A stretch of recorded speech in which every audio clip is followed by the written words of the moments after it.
ರೋಟ್ರಿದು ಒಟ್ಟ ಏನು ಕಿರಿಕಿರಿ ಇಲ್ಲ. ಕಂಡಾಪಟ್ಟಿ ರೋಟ್ರಿ ಹೊಡೆದವ್ರಿ ಕಬ್ಬಿನ ಮಡ್ಡದ ಹೊಲ ಹೊಡೆದವು ಎಲ್ಲ ಹೊಡೆದವು, ನಿಗಲ್ ಹಿಂಡ್ಯಾ ಹೊಡೆದವು. ರೋಟ್ರು ಏನೋ ಅಡ್ಡಿ ಒಂದು ನಂಬರ್.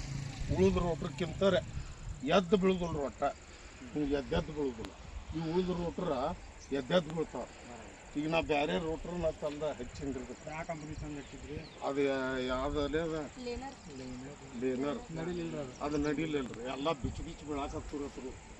ಇದೇನು ಉಪಯೋಗ ಆಗುದಿಲ್ಲ ಅಂದಾರು. ಮತ್ತೇನ್ರ ಪೆಟ್ ಐತ್ರಿ ಅದು ಖಾಲಿ ಕರ್ತಿರಲ್ಲ. ಇದನ್ನ ಯಾವಾಗ ತೊಗೊಂಡ್ರಿ?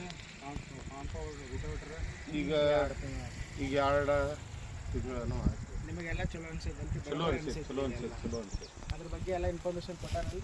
2 ಸಲ ಹೊಡೆಯೋದು, ಒಮ್ಮೆ ಹೊಡೆಯೋದು ಪವಾರ್.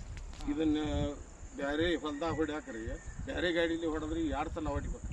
ಇದ್ರಲ್ಲಿ ಒಮ್ಮೆಗೆ ಒಣ ಕೈ ಒಂದೇ ಕೆಲಸದಾಗ ಹೋಗ್ತದೆ. ಕೈಗೆ ಬರ್ತದ್ರಿ. ಈಗ ಈ ರೋಟ್ರು 2 ಸಲ ಹೊಡಿಬೇಕು. ಮನ್ಸಿಲ್ ಬಂದು ಬೇರೆ ಕಸ್ಟಮರ್ಸ್ ತಗೊಳ್ಳೋ ನನಗೆ ಕೇಳಿ ರೆಫರ್ ಮಾಡ್ತಿರೋ ಬಿಟ್ಟೇವಂದ್ರಿ ಮಾಡ್ತೀವ. ಈಗ ನನಗೆ ಕೇಳತ್ತಾರ ಈಗ ಒಬ್ಬ ಈಗ ಅವರು ಮಜಾ ನೋಡ್ಬೇಕಂದ್ರೆ ಯಾವಾಗ ಗೊತ್ತೈತ್ರಿ ಕಬ್ಬಿನ ಹೊಲ್ದಾಗ್ರಿ. ಅಂದ್ರೆ ಕಬ್ಬಿಗೆ ಹೊಲ ಹೊಡೆದಿದ್ದು ರೋಟ್ರಿ ಹೆಂಗ್ ಸಣ್ಣ ಆಗದ ಅದು ಅಂದ್ರಿ. 2ನೇ ಮತ್ ನೇಗಲ ಹೊಡೆದ್ ಕೆಂಡ್ಯಾಗ ನೋಡುದ್ರಿ ರೋಟ್ರಿ ಶೇಕ್ರೆ. ಇಲ್ಲಿ ಆದ್ರೆ ಈಗ ನಮಗೂ ಚಂದ ಅನಿಸಿದ್ರಿ. ಬ್ಯಾರೆ ಲೋಟ್ರಿ ಆದ್ರೆ ಮ್ಯಾಲ ಇಟ್ಟಿಟ್ಟು ಹೊಡೆದ್ ಹೋಗ್ತಿದ್ರಿ. ಈಗ ಏನೈತ್ರಿ ಪುರಿ ಮಾಡೋದೈತ್ರಿ, ಇದು ಎದ್ದು ಕಾಣದಿಲ್ರಿ. ಇದು ಒಟ್ಟ ಇದನ್ನ ಮಾಡೋದಿಲ್ಲ.